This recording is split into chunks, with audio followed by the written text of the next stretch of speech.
Hello, everyone. Welcome back to Unraveling Politics, a weekly political analysis show. If you're new, this is not normally where I record, but here's where I am today. So, I cover the news in politics in the week that was, and if I have time, I look ahead to the week that is to come. And if you're wondering what this is my microphone, by the way. So, just in case you're wondering. Before we begin, I'd like to say let's keep all the astronauts on Artemis 2 in mind as they fly around the moon. They should be back later this week, and then this could lead to a lunar landing in the future, and hopefully very soon. And then we can go to Mars in the decades to come, which we've been talking about since I was a little boy. Let's start with President Trump's address from the White House about the war in Iran. It didn't get as much press as I thought it would, and I think it's really important. It's linked below if you want to listen to it yourself. He began by saying that Iran's capability for war has been decimated. He then said we were working well with Venezuela to produce more oil and gas, exporting it out of the country. Then he also declared we were totally independent from the Middle East, and that seems dubious for reasons I will get to later.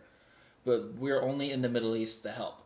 Then, and I think we really needed to address this at the start of the war a month ago, clearly and decisively, the reasons for entering the conflict. He cited the attack in Beirut, Lebanon, that killed quite a few Americans, the bombing of the USS Cole 26 years ago, and the attacks on October 7, 2023, on Israel.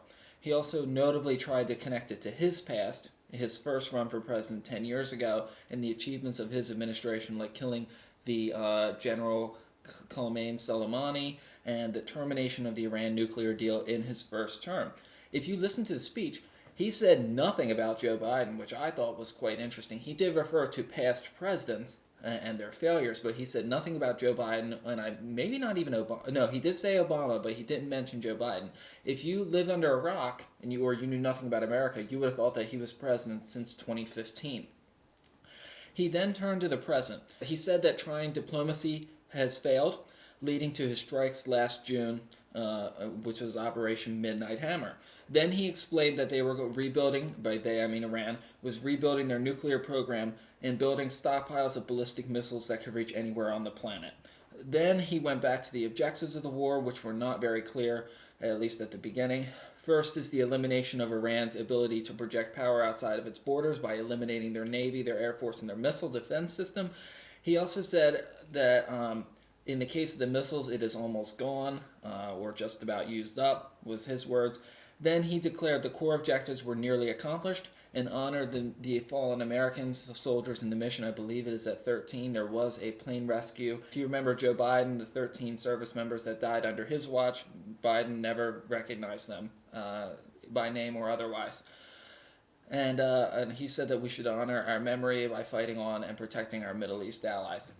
As for gas prices increases, he solely blamed Iran, which is fair, saying this is why Iran can never be trusted, and we were never more economically powerful, which I'll have to disagree with.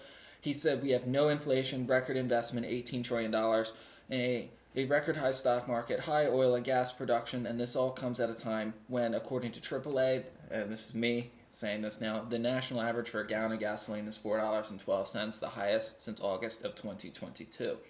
He then addressed what I will talk about later, and that's the oil and gas shortages in Asia, and telling them that they need to be the ones to take the lead and reopen the Strait of Hormuz, or take it for themselves, or buy oil from the United States. In the speech, the president informed us over the next few weeks that they would continue the bombing campaign, and beyond that, who knows, and it seems that the objectives have been completed, according to him. He also said that regime change was not a goal. That was a big thing in the early weeks of the war. I said, are we pursuing regime change? And it has, he said, they're not pursuing regime change, but it has already happened because they got new leaders. Now, when we talk about regime change, we talk about like a new regime. We don't just mean new leaders. So like Venezuela was not a regime change because it's still the same like government that's in power. It would be like if we swapped from Trump for J.D. Vance. Like it would still be the same regime. Going from Biden to Trump was a different regime. And then he said if there was no deal soon, his deadline is today actually, he would begin to decapitate their electric grid and oil-producing economic engine. And the problem with hitting this it would likely completely dissolve the country into civil war, as we saw in Libya and Syria. And unlike Libya and Syria, the population of Iran is like 100 million people, so that's a lot of people. So what do I think? Will this speech save his presidency or help Republicans in the coming midterm elections? The short answer is no, and I think this speech will fall flat, and indeed it has fallen flat. So let's break this down into three parts: the past, the present, and the future. President Trump began with the past and the things that Iran did in the past and the actions that he took in the past. And I don't think the American public will give him much credit for this because politics is always about the future, not the past. As for the present, the American economy is not the strongest ever. Our national debt is at record highs. We're almost at $40 trillion. I believe it's at 39 now. Inflation has been above target for almost 6 years, and American households have more debt than ever before. The speech did not come for the oil markets, that's for sure, and his deadline for Iran to reopen the strait is today. And so it means the war is likely to continue. Trump told other countries to buy American oil. If you didn't know anything about it, this might sound like a good idea. There are severe shortages in Asia. That's where most of the oil from the strait went. If you were not aware, most of the gas that Europe used to come from Russia. I believe it now comes from a little bit from the Middle East, some from America. Most of our oil comes from Canada and Mexico, and as well as our own ground. So most of the Americas are fine, but there are now rolling blackouts that are predicted in Asia. And the problem with this, it's eventually predicted, by the way, that this will go from Africa to Europe, and then possibly by the end of the month, and then it could eventually, if it gets really bad, make its way onto the American continent. Some of the worst predictions of the war, if the war continues, is that we could get to $200 a barrel. As of this recording, it's 109. Who knows what it'll be tomorrow? Every week since the war began, oil has ended higher than when it began. Every single week. And $200 would mean $7 to $8 gas, and it would mean the economy would be in a recession. It would also, by the way, we talked a lot about oil and gas, and that's really important, obviously, but one of the things that also comes out of the strait are things like fertilizer, which obviously produces our food, and some minerals as well. Energy is the most pressing concern, but if you think about it, it's springtime. People are planting their crops today. The problem is, in practice, we only produce about 13 to 14 million barrels a day as a country.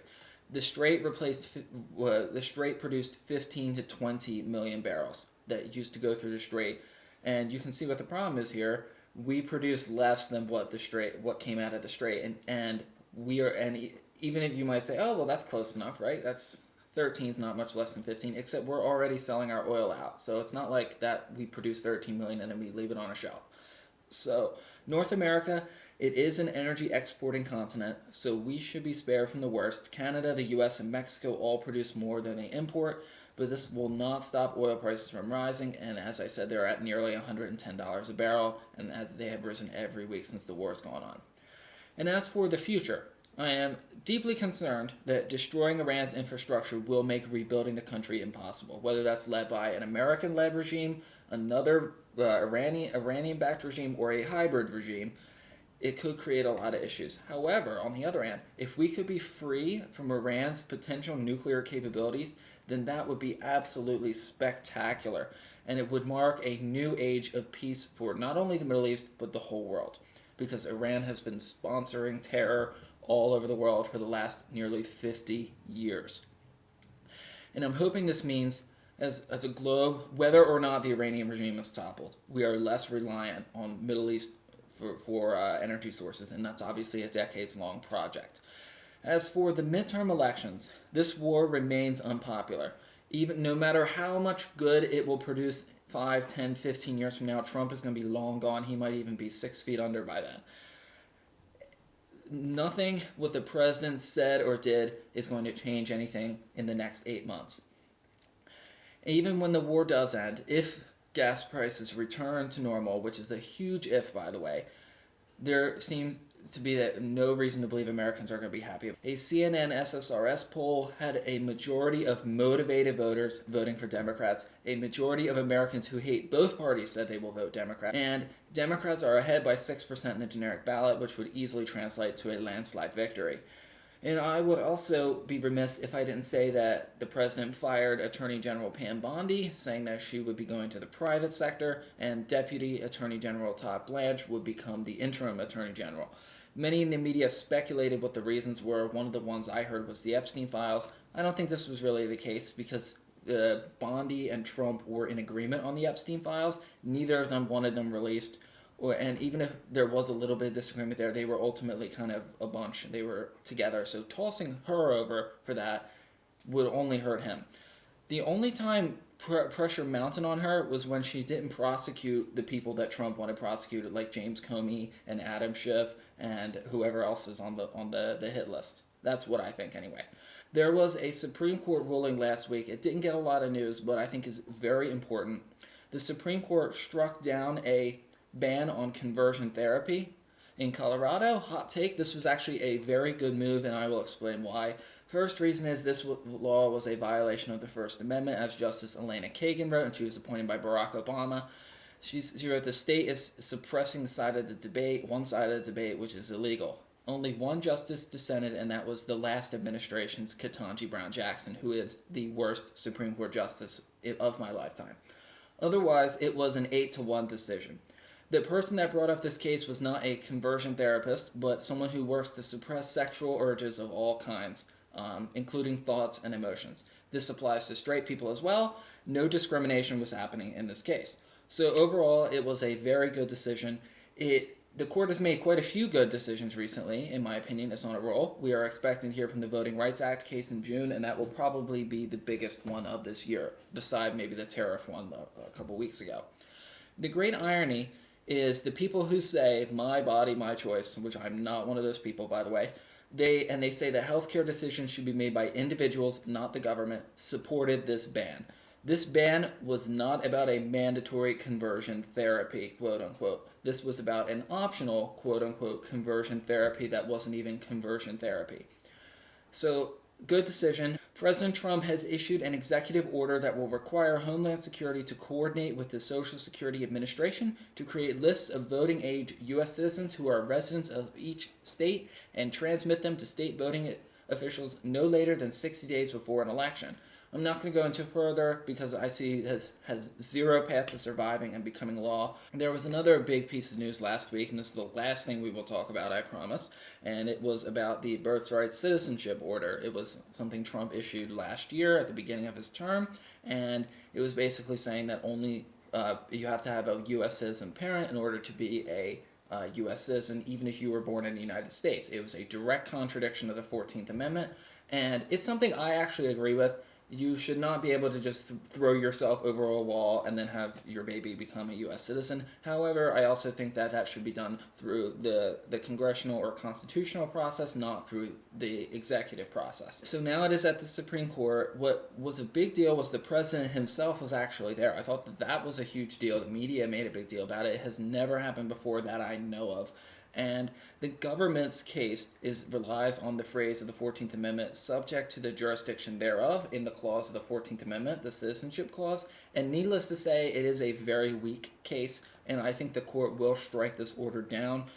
The only babies born in the U.S. that aren't citizens might be children of ambassadors of other countries who are here on the job. And other than that, maybe a few fringe cases here and there where they would not be a U.S. citizen. And the government is kind of saying that, oh, well, that shows that they're kind of using that loophole and trying to blow it up as much as they can. The 14th Amendment's language has been very clear for a very long time. Justices Roberts and Gorsuch, which Gorsuch was appointed by Trump, remember, raised the strongest concerns. And there's how do you determine domicile? How do you domicile being like the country that people are like part of the jurisdiction of? And if Trump's order is valid, how do we determine citizenship? Justice Barrett asked why the framers did not consider a narrow citizenship role. So it makes me think she's kind of skeptical of this as well.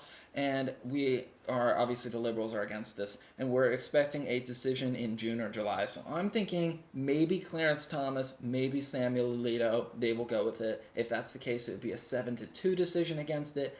Even if they kind of can scrape over Barrett, it would be a 6-3 against. So I think this order is dead in the water, and Democrats and illegal aliens, unfortunately, will not have anything else to worry about. As I said, I think this was a good order in theory, but it needs to be done through the constitutional process, because if you start trying to reinterpret things, then you could reinterpret anything. And to Republicans, for example, the Second Amendment is very vague. It is not. It was not a amendment that was written in a very good way. And Democrats, they could issue an executive order and they could completely redefine it, and they can point at this court case if it's upheld and say, well, we changed things here, why not we change things there? So the whole point is our Constitution is supposed to be a bedrock, and to change the bedrock, you need a broad consensus among the American people. And I think the irony is, well, I think President Trump, if he was in a stronger political position, he could try to push a constitutional amendment on this, but he's not, and that's mostly his fault. Otherwise, this is kind of dead in the water. But it's a shame because it was a good idea. You should have your parents be a U.S. citizen. You shouldn't just be able to come here and then give birth and then get to stay. That's absolutely unacceptable. So that is it for this episode. Thanks for tuning in. Hope you all had a great Easter, and I will talk to you next week. Bye-bye.